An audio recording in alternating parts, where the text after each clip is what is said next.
ሰላም ጤና ይስጥልኝ ውድ የሐሴት ስፖርት አድማጮች፣ በዛሬው የስፖርት መረጃችን አጫጭር ስፖርታዊ መረጃዎችን ይዤ ቀርብ ያለው በስፋት የማስደምጣችሁ ይሆናል። ቆይታችሁ ከኛ ጋር ይሁን።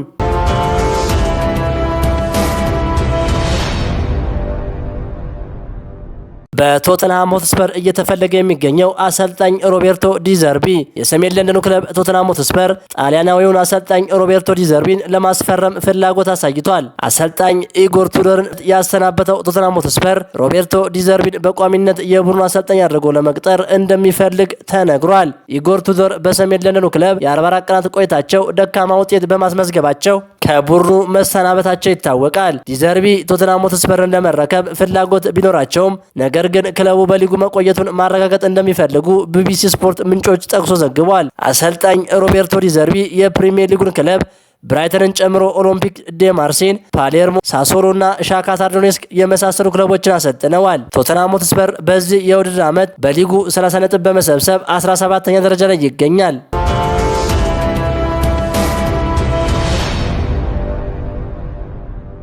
የማንቸስተር ሲቲው የልብ ትርታ ቤርናርዶ ሲልቫ በውድድር ዘመኑ መጨረሻ ክለቡን እንደሚለቅ ፍንጭ ሰጥቷል። ተጫዋቹ ለምን ለመልቀቅ እንደወሰነ ስፖርታዊ ካልሆኑ ምክንያቶቹ ጋር አያይዞ ልብ የሚነካ ቃለ መጠይቅ አድርጓል። በባህል ረገድ ፖርቹጋል እና እንግሊዝ በጣም የተለያዩ ናቸው። የአየር ሁኔታውና ምግቡ ለኔ ትንሽ ከባድ ነው።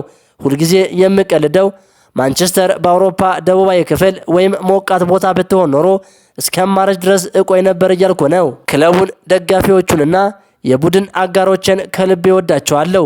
ነገር ግን ከእግር ኳስ ውጭ ያለው ህይወቴ በባህል ደረጃ እኔ የምመኘው አይነት አይደለም።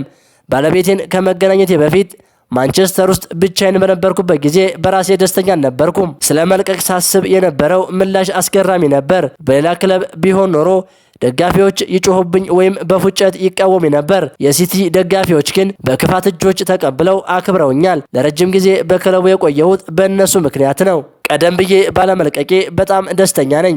የሶስትዮሽ ድልና 4 ተከታታይ የፕሪሚየር ሊግ ዋንጫዎችን የማንሳት እድል አግኝቻለሁ።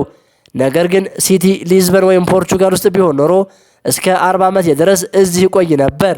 በማንቸስተር ሲቲ ቆይታው 449 ጨዋታዎች፣ 42 ጎሎች፣ 34 አሲስቶች፣ 0 ቁጥር የሌላቸው ዋንጫዎችን ከፍ አድርጎ ስሟል።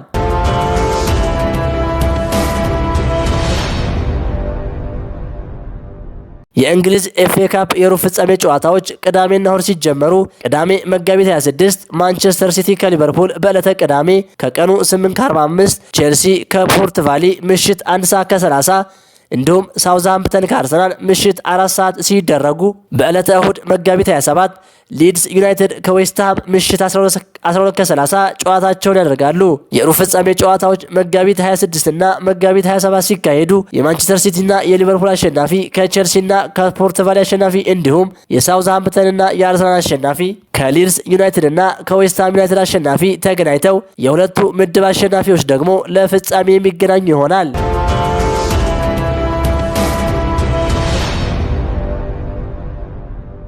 ሊጠናቀቅ የ7 እና የ8 ጨዋታዎች ጊዜ ገደብ የቀሩት ተወዳጁ የእንግሊዝ ፕሪሚየር ሊግ አጓጊ ሆኗል። የዘንድሮ የውድድር ዓመት አርሰናልና ማንቸስተር ሲቲ አንገት ለአንገት ተናንቀው እዚህ ደረጃ ላይ ደርሰዋል። አርሰናል በ31 ጨዋታዎች 70 ነጥቦችን በመያዝ ሊጉን ሲመራ፣ ሲቲ በ30 ጨዋታዎች አንድ ተስተካካይ ጨዋታ እየቀረው በ61 ነጥቦች 9 ነጥብ ርቆ በሁለተኛ ደረጃ ላይ ይገኛል። በመሆኑም በቀጣይ የሚያደርጓቸው ወሳኝ ጨዋታዎች እነዚህ ሲሆኑ አርሰናል የተሻለና ሰፊ ድል ያለው ቢሆንም ማን ዋንጫውን ይወስዳል የሚለው አሁንም እጅግ ተጠባቂ ነው። አርሰናል ከ7ቱ ጨዋታዎች 4ቱን በሜዳው 3ቱን ከሜዳው ውጭ ሲያደርግ ማንቸስተር ሲቲ ከ8ቱ ጨዋታዎች 4ቱን በሜዳው 4ቱን ከሜዳው ውጭ ያደርጋል። ከሁለቱ ቡድኖች በቀጣይ ከቀሯቸው 7 እና 8 ጨዋታዎች ማን የተሻለና ቀለል ያለ ድል አለው ትላላችሁ?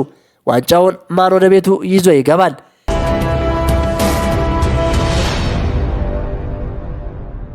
የዛሬው የስፖርት መረጃችን ይህንን ይመስል ነበር። ክቡራን የሐሴት ስፖርት አድማጮች ሐሳባችሁን በኮሜንት አጋሩኝ። ለሌሎችም እንዲደርስ ሼር አድርጉት። ቸር ተመኘን።